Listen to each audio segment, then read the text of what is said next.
Hey everybody, this is Brian from PNB Homesteading. I wanted to show you the solid bar LED area and the new lights we've got hooked up. Alright, so let me turn this around. I'll put my LED glasses on. LED safety glasses, that way you guys don't just think I'm wearing some weird LED glasses.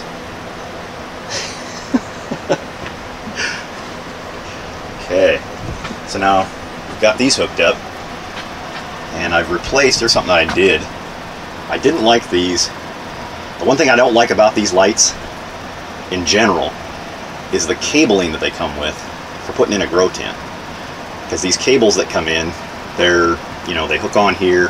They're these big long cables. They go up to another eyelet that hooks up, you know, and into another eyelet up here, and you got this big cable, and they hang way too low. I mean, even for a, you know, like our large grow tent we have, I just can't stand that. It's like I want these things to be hooked up flat to where I can raise these things clear up to almost exactly up to where, you know, I want to have that thing lighting at.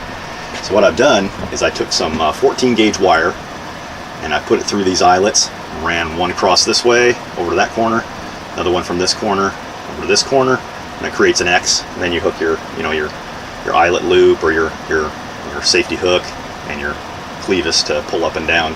That way it allows you, and it's level, you know, so it kind of, being that it's, you know, both of them the same length, it kind of puts it into an X pattern, so it levels it out.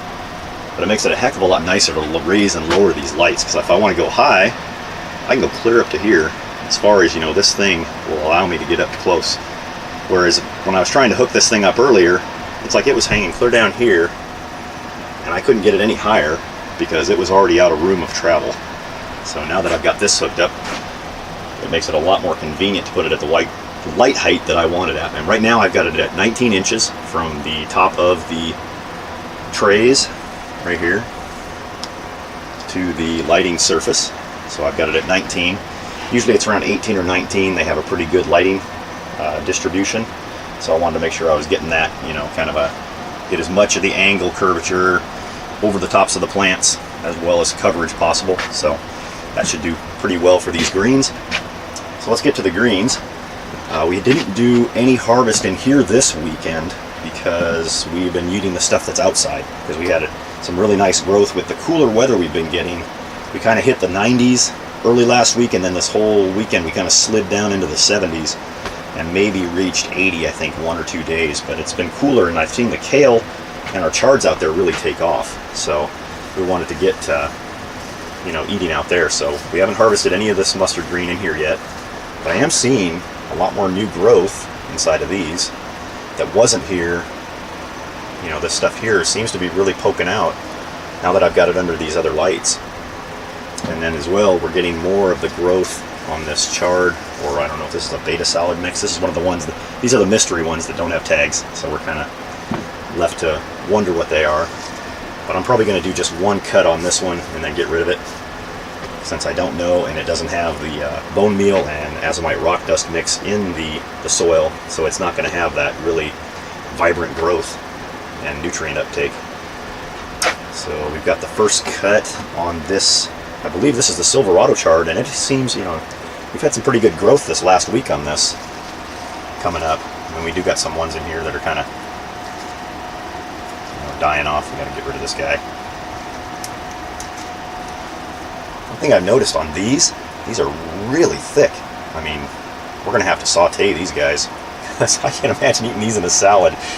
They are just really like a tough little, almost leathery. And then we've got our, I believe that was a beta mix. No, beta mix was the other one. That almost looks like a chard. This one here is almost like a gourmet salad blend, or if it's the DMR. I can't remember. But you can see there's some growth coming up here. This is the one we harvested, and I was doing the test cut. It's got its first cut tag in it. And then, you know, we'll probably harvest off this week. Take some of this chard out. We can saute that. Paula can make one of her rice noodle dishes. They're really good, like a sauteed rice noodle with some of this chard inside there. And we can also harvest some of this, put it in our salad. It's going to be a good week for salads. Of course, we're getting into our colder weather, so we may have some soups. We can maybe have a tomato soup with this chard in it. I might suggest that to the cook of the household. Probably slap me. Okay. If you can't tell, I have fun doing this stuff. This is my home away from home, hanging out down here with my plants. Just have little conversations between me, you, and the plants. All right, that's all. So this has been Brian from PNB Homesteading. I'll talk to you guys again. All right, bye.